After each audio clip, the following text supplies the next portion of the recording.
todos, namastê, namastê, namastê, bem-vindos a mais um vídeo, bem-vindos também ao meu canal, muito obrigado por estarem a ver. E tal como eu vos disse no vídeo passado, eu estou a responder a temas ou perguntas que os alunos estão a fazer neste momento, nesta fase. Então este e os próximos vídeos serão assim. Então a pergunta de um aluno é a seguinte: como lidar com o stress e a ansiedade gerados pelos tempos incertos em que vivemos? Então é uma pergunta super válida, e o stress e a ansiedade nos dias de hoje são mais típicos, não é, do que eram antigamente. Então temos que ver algo. Stress e ansiedade são coisas diferentes, não é? O stress é devido a um acumular de muito trabalho ou então muita pressão. Há pressão a vários níveis, pressão familiar, por exemplo, pressão na profissão. Que tipo de pressão pode ser essa? Uma pressão financeira, uma pressão para cumprir prazos. Então há várias causas de stress, e o stress geralmente está ligado a uma pressão grande e também está ligado àquilo que é chamado multitasking. As pessoas que fazem muita coisa ao mesmo tempo e que têm muita coisa a correr ao mesmo tempo, parece que não têm tempo de respirar. Então o organismo vai sentindo o acumular dessa fadiga, dessa pressão e pronto, e gera stress. A ansiedade é uma preocupação instalada, é um hábito instalado na forma de ser da pessoa, que tem a ver essencialmente com preocupar-se com o futuro. O que é que há de acontecer? Como é que aquilo vai ser, não é? Então, antes de mais, temos que ver que ferramentas práticas é que nós podemos usar, qualquer pessoa pode usar, para diminuir tanto o stress quanto a ansiedade. Então, a primeira é o desporto. Antes disso, dormir bem. Conseguir ter uma boa noite de sono e descansar as horas suficientes são importantes. Às vezes basta dormir uma sesta, logo a seguir ao almoço, que a ansiedade e o stress diminuem. Porquê? Porque a mente precisa descansar, precisa de fazer um reset, e então uma sesta é bom. O stress e a ansiedade estão mais ligados com Rajoguna e com Vata, as pessoas tipo Vata. Rajoguna e Vata são conceitos do Ayurveda, podem ir ver. Então essas pessoas têm tendência para mais stress e mais medo. E também o Pitta também tem o elemento fogo.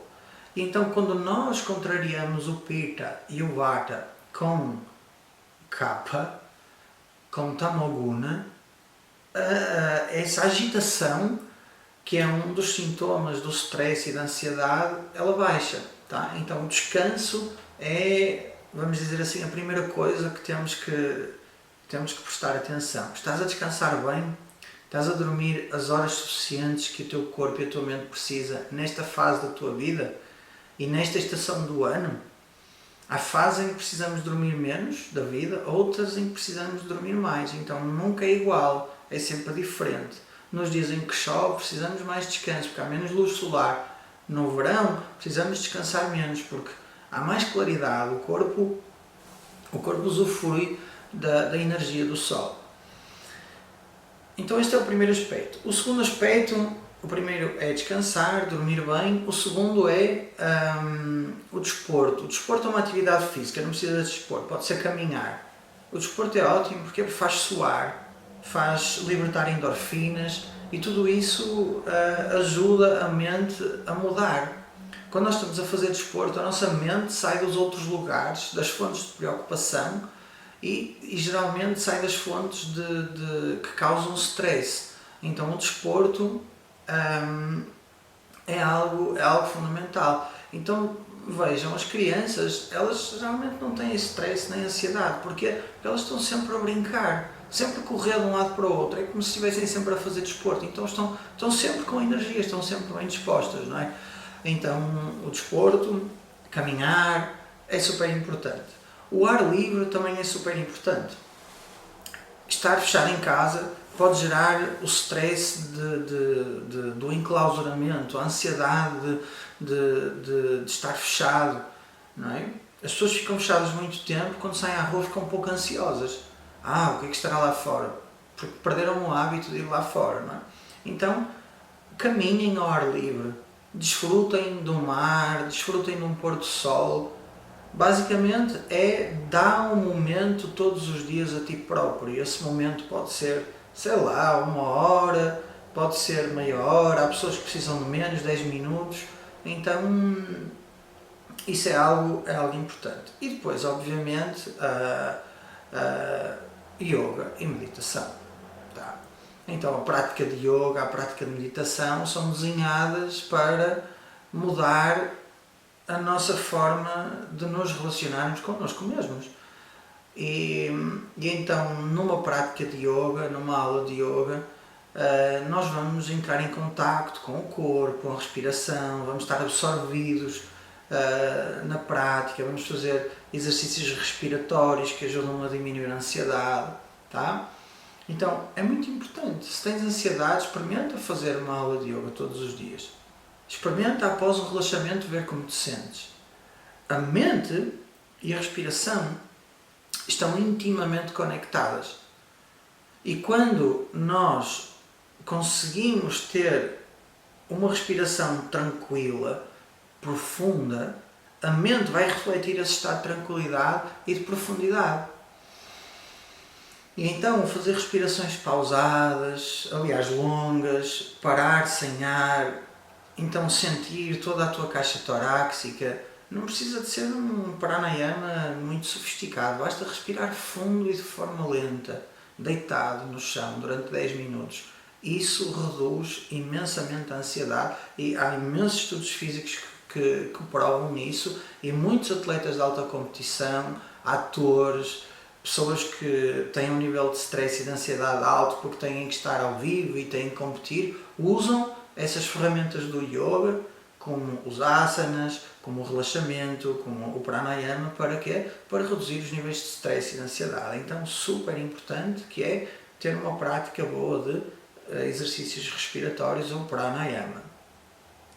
Obviamente a meditação é mais difícil de conseguir, especialmente se a pessoa tem pouca prática, mas com o tempo, começando 5 minutos hoje, depois para a semana outros 5 minutos e tentando fazer uma prática regular ou diária, ao fim do mês é possível ficar sentado durante um quarto de hora, observar a respiração. Chama-se isso Prana-Vikshana, que é observar a respiração. E isto produz uma calma. É algo que traz um retorno muito bem, é muito gratificante, porque a pessoa vê-se como uma testemunha da respiração, e com essa prática a pessoa vai se ver como uma testemunha da mente também. E então fica ali uma distância saudável entre a presença, a testemunha que tu és, e os teus pensamentos. E então, tirando a mente dos objetos de ansiedade e dos objetos de stress, fugindo desse ambiente, que é basicamente mental, a pessoa, o corpo acalma-se naturalmente. O corpo tem a sabedoria de ficar calmo. Então temos que também entrar nessa sabedoria do corpo, e para isso temos que olhar para o corpo. Depois, comer alimentos que são predominantes em Sattva Guna. Coisas que não sejam muito picantes, coisas que não tenham muito sal. Tudo isso ajuda o corpo e a tua mente a ganharem mais Sattva Guna. Sattva Guna é responsável, é um dos 3 gunas. Temos Sattva Guna, temos Rajo Guna e temos Tamo Guna. Tamo Guna é responsável pela inércia. Estes são conceitos do Ayurveda. Rajo Guna é responsável pelo movimento, pela agitação, pela ação, pelo desejo. Então, na maior parte das pessoas, Rajo Guna é muito predominante, especialmente nos dias onde vivemos e com os estimulantes que as pessoas tomam. É café, é queima gorduras, é estão sempre a tomar estimulantes, álcool, e obviamente esses estimulantes têm um efeito na mente, porque a mente é um órgão muito sensível. A nossa mente, qualquer mente, é um órgão sensível, onde as emoções acontecem, onde os pensamentos acontecem, e então, moderando a alimentação e escolhendo alimentos sátvicos, podem se informar na internet, há uma lista enorme de alimentos sátvicos. Obviamente, a médio e longo prazo, o vosso corpo, a vossa mente vai se tornar também sátvica. A médio e longo prazo não, a curto prazo logo, tá? Aquilo que tu comes tem uma influência direta sobre o teu corpo e sobre a tua mente. Então lembra-te disso e sobre o teu estado de energia. Agora, se os níveis de stress e de ansiedade forem de tal forma em que a pessoa sente pânico, sente medo, então nessa situação o melhor é encontrar um terapeuta, um psicólogo. Vai, encontra um profissional e faz algumas sessões com essa pessoa, 10 sessões, e tenta trabalhar de forma honesta com o psicólogo ou psicoterapeuta, qualquer tipo de terapia que te ajude. Então as terapias também são super importantes e são um coadjuvante neste processo que é lidar com a ansiedade. Mas há aqui algo que eu vos quero dizer, eu tinha pensado nisso antes, que é, temos que criar novas avenidas de pensamento. O que é que eu quero dizer com isto? Todos nós, durante o dia, pensamos a mesma coisa várias vezes. E os pensamentos que nós tivemos hoje, aqueles pensamentos repetidos, também tivemos ontem, e tivemos anteontem e antes de anteontem. E geralmente esses pensamentos repetidos refletem áreas da nossa vida com as quais nós estamos emocionalmente muito envolvidos. Pode ser o trabalho, pode ser a companheira ou o companheiro, pode ser a mãe, pode ser o pai, pode ser uma viagem que eu vá fazer. E então podem ser traumas antigos, podem ser gostos e paixões que eu tenha. Então é lá que o teu pensamento fica ancorado, nesses sítios. E depois temos outro tipo de pensamentos, são acerca das coisas que nós fazemos e que precisamos planear, mas geralmente a mente fica nesses pontos, que são sempre os mesmos, durante fases longas da nossa vida. E então temos que criar novas avenidas de pensamento, que é a preocupação é inimiga da eficácia. O planeamento ajuda à eficácia, porque podemos traçar um plano e ganhar eficácia, tempo, recursos, tudo isso. Agora, a preocupação não é planear. Planear é uma ação deliberada da tua parte, onde tu escolhes usar aquele tempo, naquele lugar, para traçar um plano para algo que tu queres fazer. A preocupação é involuntário. Tu dás-te por ela a preocupar-te. E é isso que gera ansiedade. Tá? Então, quando eu digo criar novas avenidas de pensamento, o que é que eu quero dizer? Quero dizer que tens que te apanhar a cair nessas zonas de ancoragem da tua mente e, de forma habilidosa, persistente e carinhosa, voltar a tirar a mente de lá. Então, lembra-te uma coisa, devemos sempre ficar focados na solução e não no problema. Se existe um problema numa área da minha vida, qualquer que seja, pode ser profissional, área financeira, familiar, então em vez de a tua atenção incidir sobre o problema e ficares a reviver o problema repetidamente, e isso gera muita dor e ansiedade, o que acontece? Procura-te, foca-te na solução e depois de te focares na solução, trabalha no plano para implementares a solução. A solução é uma ideia, essa ideia tem que vir para o plano físico, tem que ser posta em prática, tem que ser manifesta.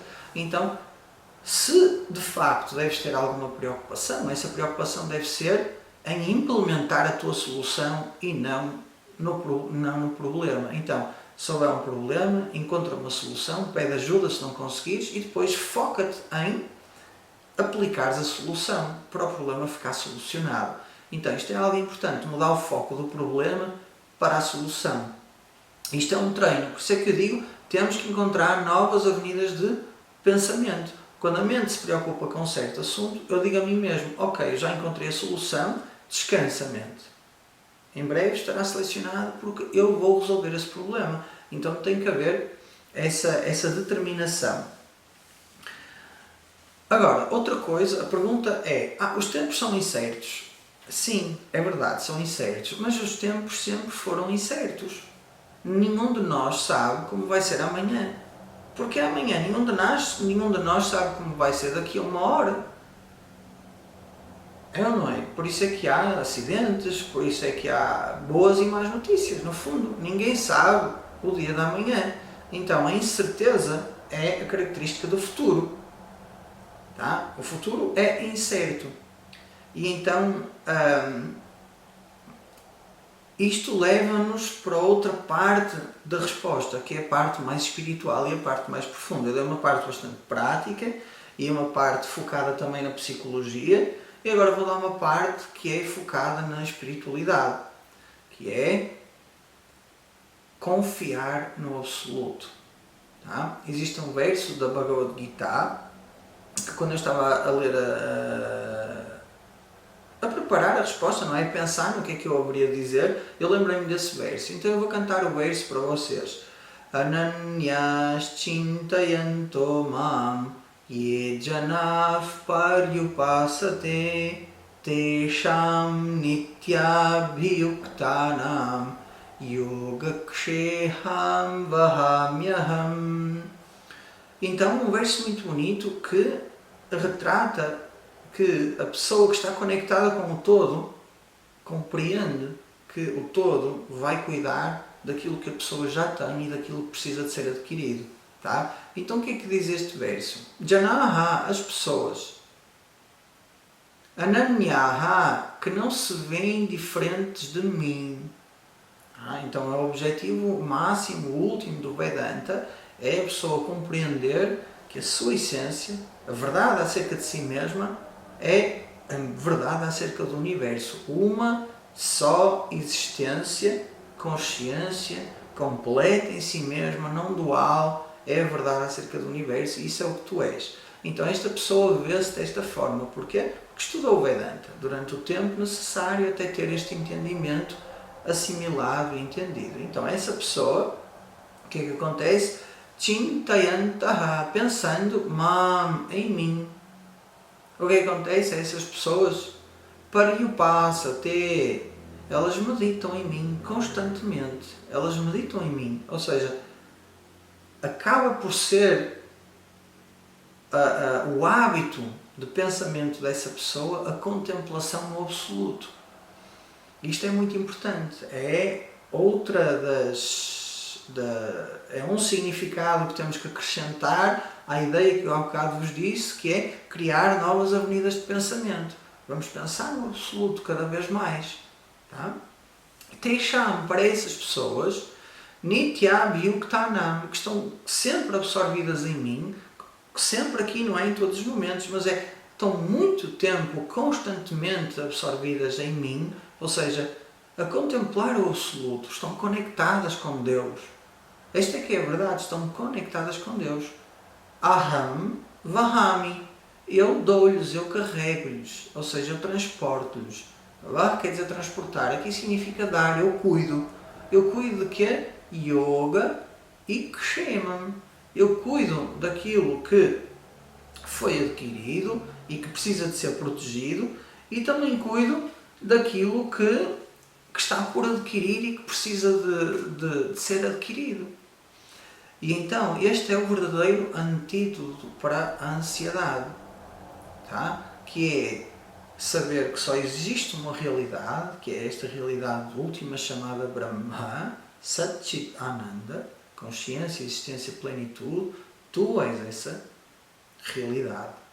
E que, do ponto de vista prático, tudo aquilo que tu precisares, tu vais ter. E é isso que os renunciantes da Índia, que são chamados sannyasis, têm presentemente, ou deveriam ter presentemente na mente, que é, eles não têm casa, só têm a roupa que têm no corpo, têm um pequeno camandalu para ir buscar água e outro recipiente para irem buscar comida e vão de casa em casa à procura pedindo comida, bichá. Então vivem debaixo das estrelas, entregues completamente a este conhecimento. Então eles são o expoente máximo desta entrega ao absoluto, que na linguagem do yoga é chamado Ishvara Paridhana, que eu já falei num vídeo anterior. Está bem? Então, esta é a resposta. Os tempos são incertos, sempre foram incertos. Devemos nos focar na solução e não no problema. Devemos confiar no absoluto. Devemos, sim, faltou dizer aqui também, prece. Ter uma atitude de prece. Pedir aquilo que nós precisamos ao absoluto, sim, é válido, é permitido e é aconselhado. A pessoa inteligente, eu estou farto de dizer isto a vocês, pede ajuda quando precisa. E é preciso ser-se inteligente para se dar conta que é necessária ajuda. Tá? Então, que haja essa inteligência da tua parte de pedir ajuda quando é necessário e receber essa ajuda. A prece é um pedido ao universo. Tá?